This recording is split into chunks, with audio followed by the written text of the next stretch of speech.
Hey everyone, and welcome back to another gripping Lovecraftian video with Marvelous Videos. I'm your host, Tia Ayer. Lovecraftian aquatic horror creature from What Lies Below Explained. If you are wondering what is in store for you today, get ready to be dazzled by the film we are going to be talking about. What Lies Below is a horror thriller which was released in December of 2020. It found a new life and developed a bigger fan following when it released on Netflix. It added to its repertoire of amazing thrillers such as Deadly Illusions and Fatal Affair. Written and directed by Braden R. Daimler, What Lies Below is a film that pretty much has everything. It is also Braden's directorial debut. When we tell you that you are instantly going to fall in love with it, then believe it. You definitely are going to fall in love immediately. From a hot, hunky 30-year-old man, who, by the way, looks like a little too perfect, to a brilliantly created extraterrestrial monster, it covers everything. This is the Navajo tribe's Stone of Life. Now, as a horror fan, obviously, you have to expect some really disturbing and gross scenes. And I mean extremely gross and weird to the point where you will yell, "What the hell is happening?" What Lies Below, starring Mena Suvari, Trey Tucker, and Emma Horvath, is a fine line to walk on. The thriller and creature feature narratives. From the very beginning, it is rooted in the solid performances put on by its three main characters. Even though the film has a relatively small cast, Daimler's What Lies Below feels bigger than life. It definitely draws some inspiration from the classic 70s and 80s creature feature films, but it introduces a pretty great sense of outlook into the simple idea of girl versus monster. We know that the horror fan in you has always been excited about a plot that moves around this concept, so let us not wait any longer and dive into the horror, mystery, and absolute terror that this film is going to give us. Before we go into our explanation, we have a very small request. If you like our content, please support us by subscribing to our channel. This is a small click for you, but for us, it means a lot. Thank you. Let's begin.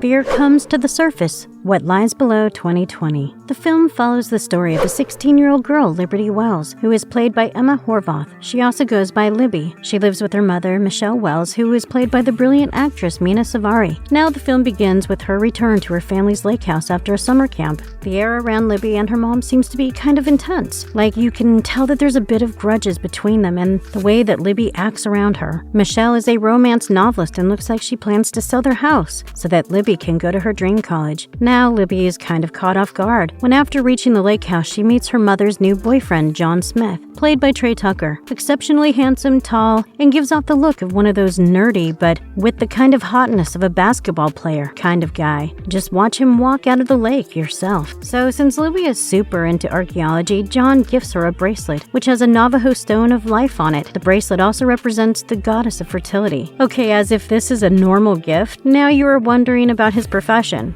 Oh, you will be surprised to find that out. Apparently, he's an aquatic geneticist. Basically, he's working on helping freshwater animals adapt and live in an increasingly saltwater world. Sounds fancy, doesn't it? Well, wait until you figure out exactly what kind of a scientist he is. After a little experiment he showed to Libby, he starts coughing when he touched the fork that had salt on it. You might think he probably choked on something, but nope. Towards the end, you will know why was this kind of important. Now, after a fight with her mom, Libby goes on a walk and gets bit by a strange centipede. They are sure it's not venomous, but John comes to the rescue. A lot of sensational tension is kind of building around John and Libby, and that certainly does not feel right. I mean, that is her mom's boyfriend after all. The next part is for sure not too surprising. It is obviously at the point that Michelle is like completely obsessed in love with John, and now she falls sick. Of course, she is pregnant. How could that not happen? She also tells Libby that John asked her to marry him and she said yes. Then we find out that poor John thinks Michelle is 35 and not 42. Okay, now that is what we call some next level obsession. Things keep getting weird around John when Libby watches him drinking his own sweat. Yeah, that is not normal human behavior. So now we finally get a glimpse of what John does in the basement of their house. Do you think it could be a monster's lair? Well, maybe. He's doing experiments on lampreys, who is basically an ancient parasitic fish which attaches themselves to other organisms in order to survive. Yeah, they are super invasive, and guess what? It is a species that can live both in fresh and salt water. Teeth,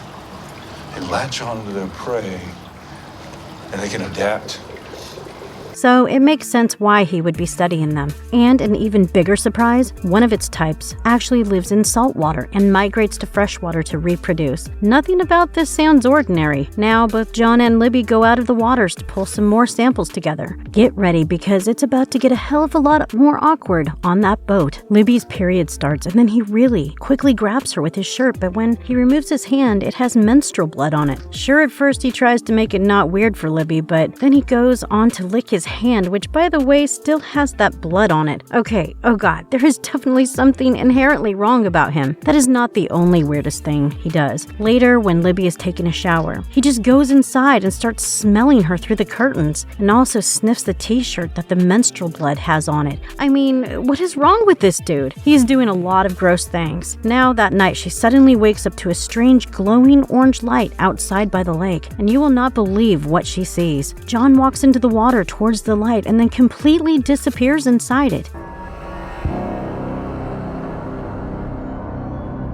When she goes out looking for him, he is suddenly standing beside her, completely dry, by the way, and tells her that he was sleepwalking. He sure is trying to play it cool, but come on, of course Libby is not dumb. After a couple hours of sleep, when Libby finds her mom and John cuddling, they at last break the news to her that she is pregnant. Obviously, this news is horrifying for Libby because she is naturally scared of John. She tries to tell her mother about the whole incident that happened on the boat, but Michelle thinks that Libby is just jealous and she's always trying to sabotage all of her relationships.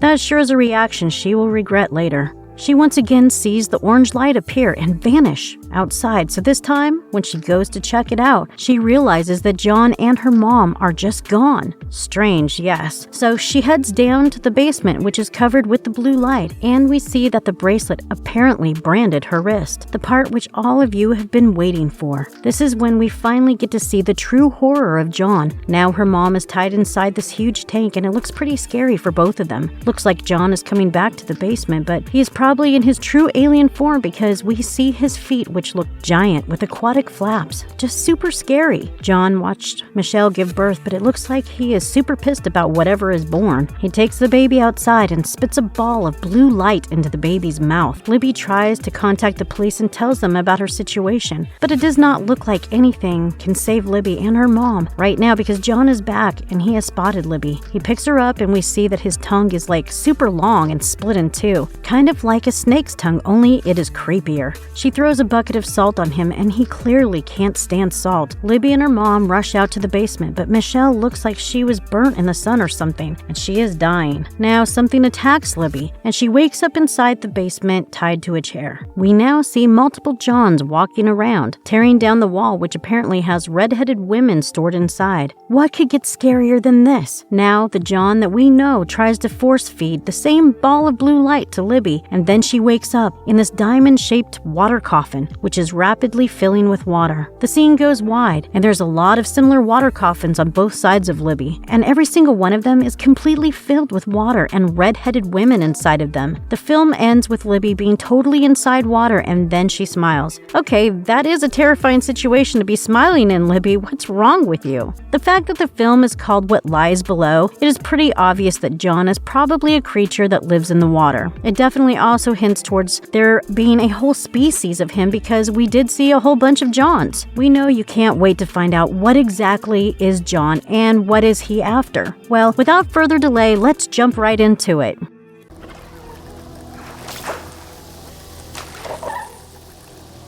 Aquatic monster, a scaly fish person monster. Explored. John Smith is introduced to us in the movie as a human being. Of course, at first, he seems way too perfect for a human. That is probably just the genius of Trey Tucker as an actor. Well, we soon figure out anyway that he is no ordinary human being. Actually, he's not a human being at all. Early on in the film, he tries to act and behave normally, but actually ends up doing a lot of strange and weird things that point several red flags to us to think he is not normal at all. What we thought about John, nothing turns out to be true. He's not an aquatic geneticist who is super concerned about aquatic animals and their survival. Nope, in fact, he is a predatory alien. That is right. He has come down to Earth from his home planet, obviously along with a lot of his brothers. Remember earlier in the film, he kind of choked because of salt water being on his fork? Well, that is because the creature that John actually is needs fresh water to survive. He explains why during the end of the film, Libby was successfully able to throw a lot of salt on John and ended up injuring him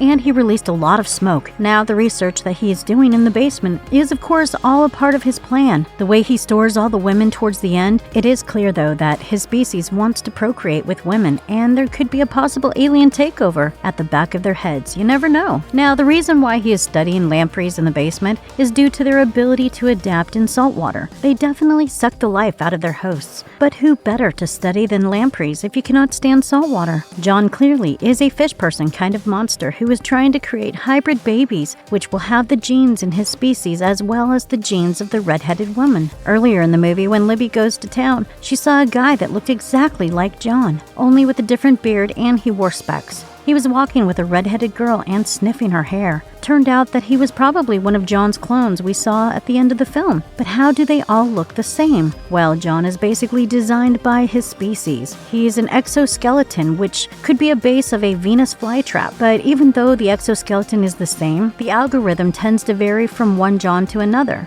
Now our John is one of them, who is a scientist and also a bit nerdy, while the other was a bit of a hipster, and another is more rock and roll type. These are designed in this manner so that they can attract different personalities and different kinds of women, which is probably why they all look like a hot and perfect man. And at the end, they're only looking for specimens to procreate. Now, don't you think it is strange that the woman that they are all interested in were all red-headed? On the boat after John tasted Libby's blood, he said to her that you have red in your hair. That is because both Michelle and Libby have natural red hair, which has been dyed blonde. But how did he know that? John was also sniffing the blood-stained shirt and enjoying it a lot. It is possibly because his species' senses are more advanced and they can literally smell genes. Now, even the women that were trapped in those water tanks, every single one of them were redheads. They have this obsession with the red hair gene because John's species can only procreate with us because of that one gene. So basically, his species is trying to figure out how they can stay on our planet pretty permanently and take it over. It is also most likely that his species can do some form of mind control on the women that they trap because Michelle clearly had an unhealthy obsession with John. We also saw in the last scene of the film when Libby was struggling inside the water tank which kept filling. She gave a slight smile at the end right before our screens went black and the credit rolled in. That could indicate that she can breathe underwater, and because of the blue light thing which John forced down her throat. It also could be that since she knows there is no way for her to escape, John made her accept this fate through the same kind of power which he had on her mother. If you are a fan of the legendary horror author H.P. Lovecraft, you will actually recognize John Smith's creature design and his performance as a part fish, part human monster, which appears to be influenced by the widely known short story The Shadow over Innsmouth. In comparison to most stories where we see the love interest who actually is a monster at the end, John Smith is clearly not represented as a caring or understandable figure. We have seen in a lot of anthology horrors, just like Tales from the Dark Side, the movie, who commonly show a weepy female monster who does not want to kill her male romantic partner and couldn't really help but show her true form in the end. What Lies Below actually portrays Zealousy, a group of male monsters who are constantly trying to seduce and attract women. They mercilessly try to transform their bodies into these chambers for procreating their dreadful species, which is rather an interesting move for the Lovecraftian romance. In Michelle, the film also represents a character so madly in love that she fails to notice the monstrous side of John. Even when Libby warns her that John feels a little too perfect to be a real,